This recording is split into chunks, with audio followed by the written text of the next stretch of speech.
In this video, we're talking all about telephones. What are they? Why do we need them? And would it be possible to call the moon?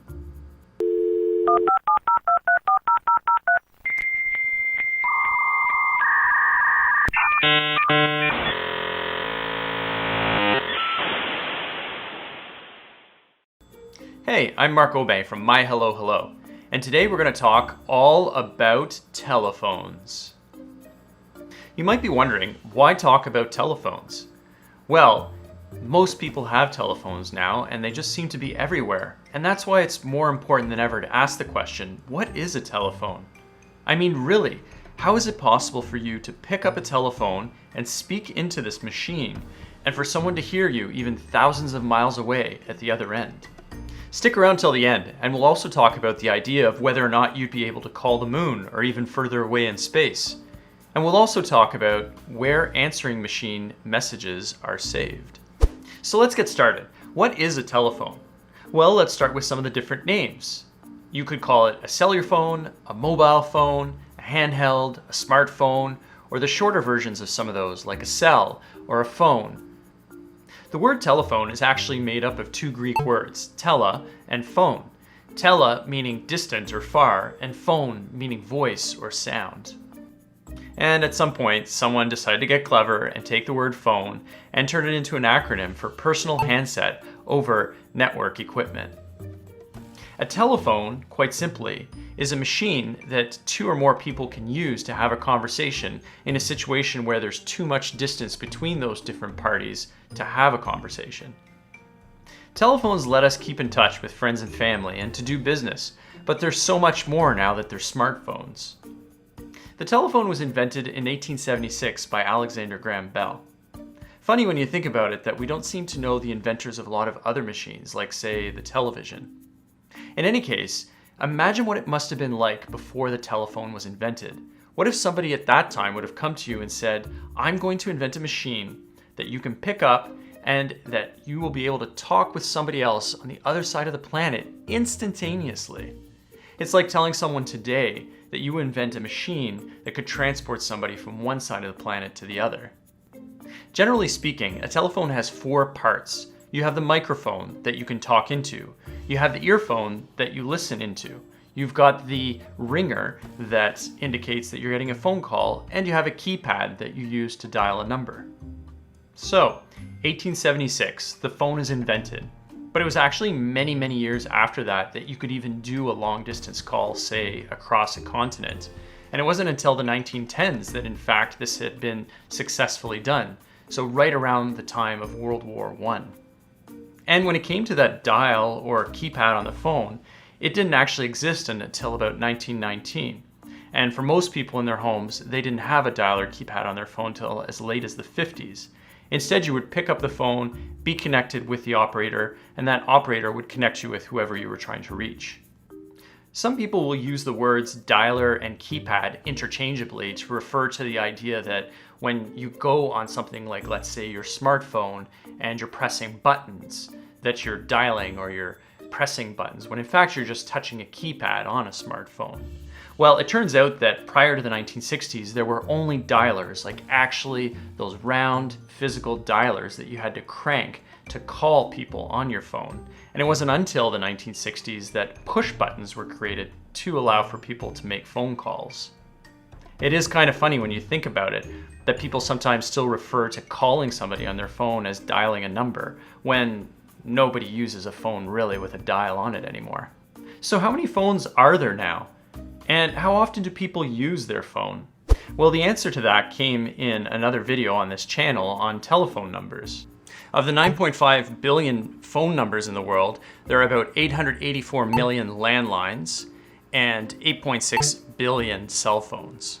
So imagine, not too far in the past, prior to the 1990s, about 3/4 of the world didn't have access to telephones.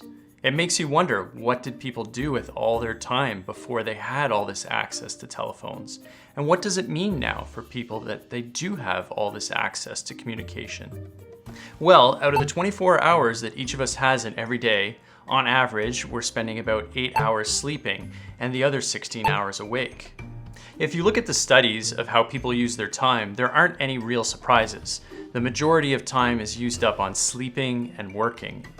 However, if you average out all the hours that people work, including on weekends and part-time jobs, people on average on a daily basis are only working about 3 to 5 hours. The rest of the time, people are doing unpaid work, like volunteering, or maybe housework, or out shopping. A lot of time is spent eating and drinking. And then there's leisure time, spending time with other people, and of course, listening to the radio and watching a lot of television. An interesting statistic is that people watch an average of about 1.5 hours per day of television versus spending under an hour per day seeing friends. So what about phone calls themselves? Statistics on phone calls are not super accurate, but what they do indicate is that back in the 2000s, people were making on average about 6 to 12 phone calls per day, and that has dwindled down to just a few calls per day in current times. Now that may still seem like a lot of phone calls to many of you who possibly don't make any calls for many days at a time.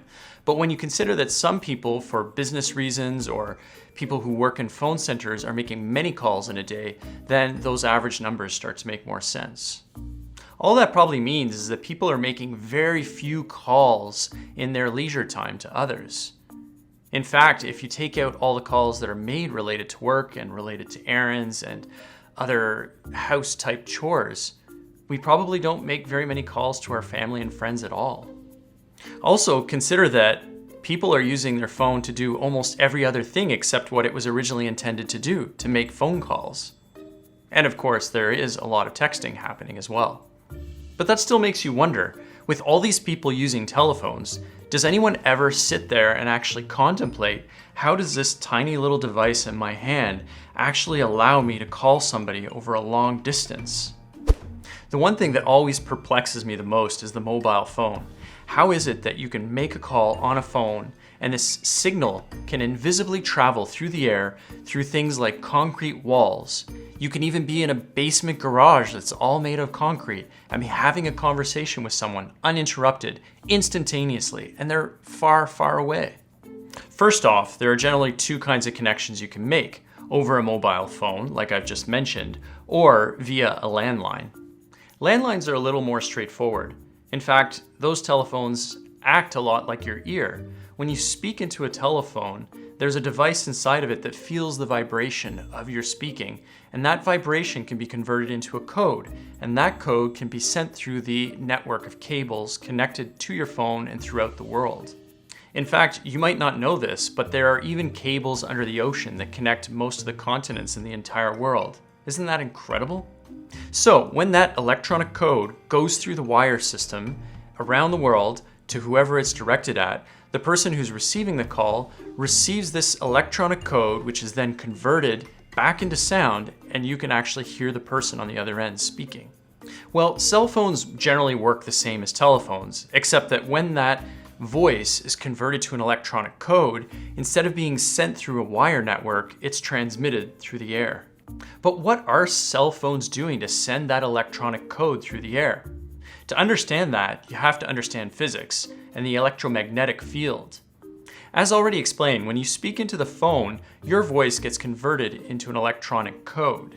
When this is done on a cell phone, that electronic code is transmitted as a signal to a nearby cell phone tower and then sent to other nearby cell phone towers. When the signal from your phone is traveling through the air, that is literally what it's doing. It's traveling through oxygen. And at the same time, there are a lot of other things that can interfere with that, like the sun and other transmissions from other telephones and microwaves and other debris that are mixing in with the atmosphere. The interesting thing about these signals that we perceive as being invisible is that they really aren't invisible, except that we can't see them. See, our eyes are a lot like our ears. Our eyes will convert certain things that we see so that a signal is sent to our brain and we're given a certain image of what we see. But things like light and radio signals and the signals that are transmitted by cell phones don't get captured by your eyes, and so to us are perceived as invisible, when in fact they are all around us. And if we did have the capacity, we would see them. There are a lot of other differences between cell phones and landlines. Of course, the most obvious being that cell phones are so much more than telephones. You can send texts, you can do videos and take photographs, you can browse the internet. Here's one last interesting fact. Did you know that most phone calls, even the ones made on cell phones, go through the cable network? The reason for that is that when you do make a phone call on your cell phone, it does connect with other cell phone towers, but at a certain point in the network, it connects to the cables that exist throughout the world and under our oceans connecting the different continents, especially when you're making long distance calls. You may have thought if we had ever lost our satellites that you might not be able to communicate with other people around the world, but we in fact have a very robust cable system that protects us in that instance. Okay, so that leaves us with some bonus questions. Let's start off with, will telephones ever be replaced by something else? Well, for now, telephones will continue to evolve. For example, a quarter of people now use voice activation to do all kinds of tasks on their phone. And it's expected that with the further development of artificial intelligence, that this is a trend that will continue. You can expect that the size of phones generally will go in the direction of getting smaller, and actually they'll come up with better ways for us to find them when we lose them. We've also seen in recent years that phones are becoming watches, and there's also talk about phones becoming glasses. Much further into the future, we might even have a way to use our thoughts to control our phones instead of using our hands physically or our voices. But who knows what the future will bring, right? Hopefully good things to come.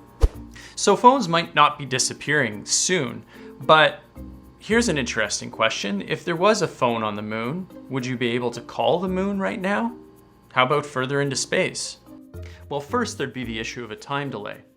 The moon is far enough away that even though a signal can travel at the speed of light, it would take about 2 to 3 seconds to reach the moon. And that's because there is a lot of interference on the way to the moon that can slow down that signal. Now, what if there was a phone on Mars? Well, it would take about 5 hours between when you spoke on the phone and that signal reaches Mars and someone could hear your voice. How about if you called Pluto? It would take 4 years. 4 years for a signal to reach Pluto. So yes, if there was a phone on the moon, you could call and probably have a decent conversation. But anything beyond that, like Mars or Pluto, probably best to rely on email. Now that doesn't mean that at some point in the future, we won't make some great scientific discovery. A discovery that might enable us to send signals faster than the speed of light and to have instantaneous conversations with people far off in space. Now, here's a quirky question. Where are voice messages saved? Some people might think incorrectly that they're saved directly on their cell phones, but that's not the case. Physical answering machines, those clunky box-like machines that were used in the 80s and 90s, were actually invented in the 1970s, and some would say that the answering machine was invented as late as the 1800s.